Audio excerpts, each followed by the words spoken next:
Hi, I'm Blair Gilbert, here for MrHardware.com and Gilbert's Pro Hardware in St. Clair Shores. We are here today to discuss drafty basements. Well, the first place where wind comes blowing into your house in the basement is usually at the bond, or the rim joist, or perimeter joist. It goes by many names depending on what school you went to. This wood here is a 2x8, runs all the way around the perimeter of the house. On the other side of that 2x8 is typically little or no insulation. On a brick home, there's an air gap and bricks, no insulation. So when the wind's blowing or the house is at a partial decompression, air is going to come flying into that air space. So what we've done first is, we're going to show you a couple different ways of doing this. We've took some caulk, a rubber tube, we took and we vacuumed off and took a brush and knocked all the crumb off the top of the wall here, and we took this hose, we used it to get the caulking down in those hard to reach areas to create a seal between the bond and the top of the masonry wall. So we've already done a pretty decent job of stopping wind infiltration. We still haven't added any insulation to it yet. So for the economy side of this job, we just take and we use caulk and we'll stuff that joist space with fiberglass insulation. So, best way to cut fiberglass is just with a long knife, sharp knife, something that has a straight edge. And what I've done, I've taken a piece of plywood, I've marked it at 9 inches, which is a couple inches longer than we need. And what I do is I take a straight edge, I use it to compress the fiberglass, make it a little easier to cut. Because if I compress it, plus I'm using my plywood as a jig, so now I can cut a bunch of these at 9 inches all at once. We come up to our caulk joint, one copper pipe, get an approximate mark, we cut partway through it, we have fiberglass going all the way around the pipe. Now once in a while I've run into an instance, this house happens to have a frost-free silcock on the outside of the house. This is a hose bib that they connect their hose to. The shutoff for this faucet is here. So when this faucet shut off, there's no water from here out to freeze. So if we didn't have that, if we had just a regular old silcock out there, when we insulate this, we are now going to reduce the amount of heat that used to leak through our house and keep that faucet from freezing. Now we insulated it, it may freeze. We're going to use 2 layers because we bought a roll of 35 feet, 3.5 inch thick, made for a 16 inch on center house, which is 14.5 inches of fiberglass.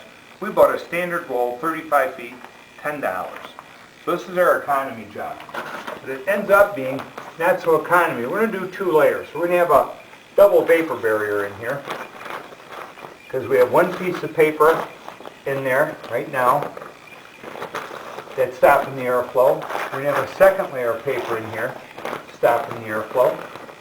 Get it nice and neat, get it in here, throw a few tacks in it, hold it in place, and life is good. This is our economy job. This is one heck of a lot better than having nothing up there and just having air blowing into our basement. So the economy job is done. Only thing is we got to do it 60 more times. This particular house happens to have a bay window overhead, and the bay window over the yard with no foundation underneath it. So that room sticks out past the house, no insulation, no heat out there. It's no wonder when you're sitting in the kitchen in front of the bay window that your feet are cold in the wintertime. So what we've done is we're downstairs, we're looking up at the rafters, the floor joists below, and we're looking at the joist space and how it goes out over the house. What we did prior is we took 1 inch styrofoam, we attached it to the bottom of the overhang outside the house.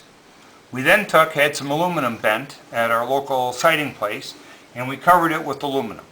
So we've created an R value of 10 because we used this 1.5 inch styrofoam, and we have the aluminum over it, so we're somewhat rodent resistant.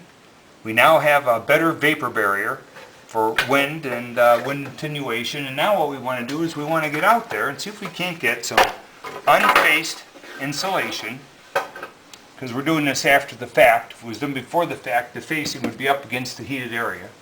And we're going to take and get this unfaced fiberglass, which you can buy faced fiberglass and tear the facing off if you can't find it to afford it. And a little pushing stick here in the front of our pile, all the way to the bond, just like that. Now, our insulation comes past the outside wall. The thickness of our wall is 8 inches, so we've achieved real nice vapor barrier. Now, if we want to go the extra inch, we could take some styrofoam, like we did over here where there is no cantilever, and we can put the foam in front of this fiberglass, tack weld it in with aerosol foam, and we can make this an airtight cavity with a real nice insulation in there.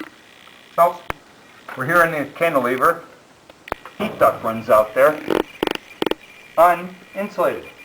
So all the cold air is just a pain that flies in. So we're going to take a little fiberglass wrapped around the end of our stick, and we're going to send this stuff to the front wall, all the way to the bond. We're going to get past the ductwork. Oh, that worked out real swell. Because we're trying to keep the cold air that's on the bond. That's the bond. That's the outside of the house. Chances are there's no insulation on the other side of that bond. So the cold air here in Michigan, 10 degrees. That wood is 10 degrees. Because all that cold air is just warping to the floor. We're just saving money and getting more comfortable for a mere $10 roll of fiberglass insulation. And we've added a little bit of insulation around the perimeter. Here's where we did a little fire stopping, our fiberglass, right over our electrical panel. We don't want to get this too tight. We may have to come back in here someday, but just to help give us a little more R value.